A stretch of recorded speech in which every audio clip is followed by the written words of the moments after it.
பகுத்தறிவை கொண்டு மனிதர்கள் வாழும் போது இதிலே சிறப்புக்குரிய மனிதர்கள் யார் என்று சொல்லி நாங்கள் தேடி பார்த்தால் மனிதர்களாகிய நாங்கள் சில வரைவிலக்கணங்களை வைத்திருப்போம்.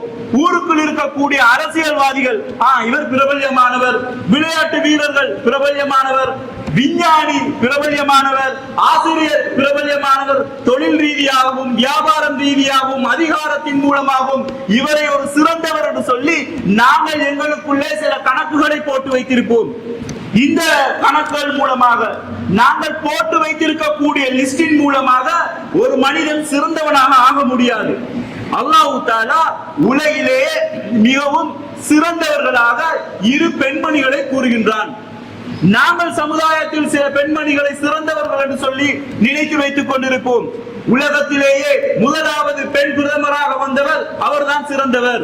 உலகத்திலேயே சர்வஜன வாக்குரிமை மூலமாக அனைத்து அதிகாரங்களையும் கொண்ட ஜனாதிபதியாக வந்தவர் அவர்தான் சிறந்தவர். உலகத்திலேயே மிகக்குரிய ஓட்ட வீராங்கனை அவர்தான் சிறந்தவர் என்று சொல்லி நாங்கள் சில கணக்குகளை போட்டு வைத்திருப்போம். இந்த கணக்கு வழக்குகளுக்கு அப்பால் அல்லாஹ் தஆலா இரண்டு பெண்மணிகளை சிலாகித்து கூறுகின்றான். அந்த இருவரும் உலகத்திலேயே மிகவும் சிறந்தவர்கள் என்று சொல்லி அல்லாஹ் தஆலா கூறுகின்றான். வலரபல்லாஹு மஸலன் லில்லதீன ஆமனு இம்ரஅத ஃபிர்அவுன். ஃபிர்அவுனின் மனைவியை நம்பிக்கை கொண்டோருக்கு முன்னுதாரணமாக அல்லாஹ் தஆலா கூறுகின்றான். ஆக இந்த உலகத்திலேயே முன்னுதாரணமான ஒரு பெண்ணாக அல்லாஹ் தஆலா ஃபிர்அவுனின் மனைவியை கூறுகின்றான். ஃபிர்அவுனின் மனைவி எப்படிப்பட்டவர் என்று சொன்னால், எகிப்தில் வாழக்கூடிய மிக கொடூரமான ஒரு அரசன் ஃபிர்அவுன். அந்த ஃபிர்அவுன் அவனுக்கு ஒரு ஆண் குழந்தை ஒன்று பிறக்கும்.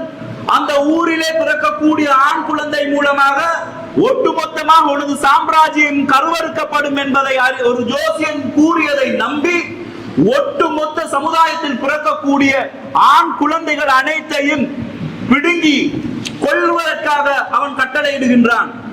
ஒட்டுமொத்த எகிப்து நகரமே மரண கோலமாக மாறியது. யோசித்து பாருங்கள், பிறந்து பச்சிலம் வயதான அல்லது பிறந்து ஓரிரண்டு நாட்களையே கொண்ட ஒட்டுமொத்த ஆண் சமுதாயத்தை அழிப்பதற்கு தனது படையை அனுப்பி ஒவ்வொரு வீடாக கதவுகளை தட்டி தட்டி ஒவ்வொரு குழந்தைகளையும் எடுத்து அந்த பிஞ்சு மூஞ்சில் இரக்கம் பார்க்காமல் கர்ண கொடூரமாக கொலை செய்தவன் இந்த ஃபிரௌன். இந்த மகாபாதக ஃபிரௌன் ஒரு மிக கொடியவன். அதே போன்று எகத்தாளம் மிக்கவன். அவனுக்கு மற்றவர்களை மதிக்க தெரியாது. மத்தாக்களை பத்தி அவன் யோசிக்க மாட்டான். என் உன்னை விட நான் சிறந்தவன் என்று எப்பவும் ஒரு மமதை, ஒரு பெருமை இருக்கும். மூசா அலைஹிஸ்ஸலாம் அவர்களுடன் பேசிக் கொண்டிருக்கும் பொழுது, உனது மூசாவே உனது ரப்ப நாம் பார்க்கணும் என்று சொல்லி, ஆமானே ஒரு கோபுரத்தை கட்டு, அந்த கோபுரத்தில் ஏறி மூசாவுடைய இறைவனை நான் பார்க்க வேண்டும் என்று எகத்தாளமாக கோரியவன். ஒட்டுமொத்த சமுதாயத்துக்கும் நான் தான் உங்களின் மிக சிறந்த இறைவன் என்று சொல்லி தன்னைத்தானே இறைவனாக பிரகடனப்படுத்தி ஒட்டுமொத்த சமுதாயத்தை அடக்கி ஆளக்கூடிய சர்வாதிகார வல்லமை கொண்ட ஒருவனாக மாறினான். இந்த கொடூரனான ஃபிரௌனின் வீட்டிலேயே அவரது மனைவி ஆசியா அம்மையார் இஸ்லாத்தை தழுவுகின்றார்கள். நபி மூசா அலைஹிஸ்ஸலாம் அவர்கள் கூறிய தௌஹீதை ஏற்றுக்கொள்கிறார்கள். இறைவனுக்குரிய இலட்சணங்கள் அந்த கணவனுக்கு இருக்கின்றதா என்று அவர்கள் பதம் போட்டு பார்க்கின்றார்கள். மூசா அலைஹிஸ்ஸலாம் கூறக்கூடிய இறைவன் உண்மையான இறைவனா என்பதை அவர்கள் வேறொரு தட்டில் போட்டு பார்க்கின்றார்கள். அவர்கள் வணங்கிய இந்த ஃபிரௌன் இவனை விட மூசா சொல்லக்கூடிய இறைவன் தான் சூப்பர் பவர் கொண்ட ஏக இறைவன் அல்லாஹ் என்பதை அவர்கள் ஏற்றுக்கொள்கிறார்கள். அன்பார்ந்த சகோதரர்களே, இப்படி மூசா அலைஹிஸ்ஸலாம் அவர்கள் சொல்லக்கூடிய வேதத்தை ஏற்று மூசா அலைஹிஸ்ஸலாம் சொல்லக்கூடிய இறைவனை நம்பினால் அந்த இடத்தில் என்ன நடக்கும் என்பதை அவர்கள் அறிந்து வைத்திருந்தார்கள். அந்த மக்கள் நபி மூசா அலைஹிஸ்ஸலாம் அவர்களை ஈமான் கொண்டார்கள். அவர்கள் சொன்ன அந்த தௌஹீதை ஏற்றுக்கொண்டார்கள். மாறு கை மாறு கால் வாங்கினான். வலது கையை வெட்டினால் இடது காலை வெட்டுவான், வலது காலை வெட்டினால் இடது கையை வெட்டுவான். இப்படி மாறு கை மாறு கால் வெட்டி பேரீச்சம் மரத்தில் வைத்து சிலுவையில் அறையக்கூடிய மிக கொடூரமான தண்டனையை கொடுத்தான். அன்னை ஆசியா அவர்களுக்கு அந்த தண்டனை தெரிந்து வைத்திருந்தார். இவன் இப்படி ஒரு கொடூரமானவன் என்பதை தெரிந்து வைத்திருந்தார்.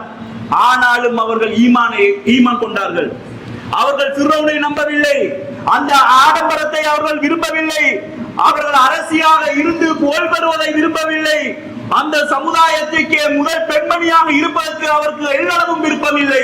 அவர்கள் விரும்பியது எல்லாம் மூசா அலைஹிஸ்ஸலாம் கூறிய அந்த தௌஹீதை ஏற்று, ஏகத்துவத்தை ஏற்று, உலகிலேயே மிகச்சிறந்த ஒரு பெண்மணியாக வாழ வேண்டும் என்று அவர்கள் நினைத்தார்கள். அல்லாஹ் தஆலா அவரை சிறப்பாக்கினார். எப்படி இவர்கள் உலகத்திலே மிகச்சிறந்த பெண்மணியாக வாழ வேண்டும் என்று அவர்களே அல்லாஹ் கிட்ட சில துஆக்களை கேட்டார்கள். என்ன துஆக்கள் கேட்டார்கள்?